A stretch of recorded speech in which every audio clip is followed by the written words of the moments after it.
दिनै दादगारि प्राइमारिनि आन्दाराव दावागुरि गामियाव APB राजनितिक हान्जाया खमसे खम 150सो सुबुंफोरा APB राजखान्थि हान्जायाव हाबो आरो APB राजखान्थि हान्जाखौ फैगोन जे बिसायख'थियाव देरहासार खालामनो गोबां दलै नोगोरै APB राजखान्थि हान्जायाव जयनिं जायो। आरो बे जयनिं जानायनि गेजेरजों APB राजखान्थि हान्जायाव रायजो राजाफ्रा मा बुंदों फै जों दसे खोनासंनानै लानो।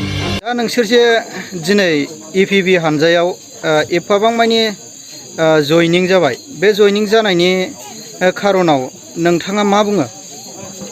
आङो बाहाय दा जयेन जाना जाहैबाय जोङो बे APB ला फार्स्ट बोसोर सालायबाय बाव जेबो मोनैखाय जोङो बाहाय दा APB बिनो बाहाय जों जयेन जानाय जाबाय बेनि थाखायनो। आच्छा, ओमफ्राय दा फैबाय थानाय BTC जे बिसायख'थि फैबाय थानाय जे BTC बिसायख'थियाव सोरखौ देरहागोन एबा सोरखौ सरकाराव फैगोन होननानै सानो? जोङो दा जयेन जानाय बे सारखौनो जोङो देरहागोन होननानै सानदों गोसोआव।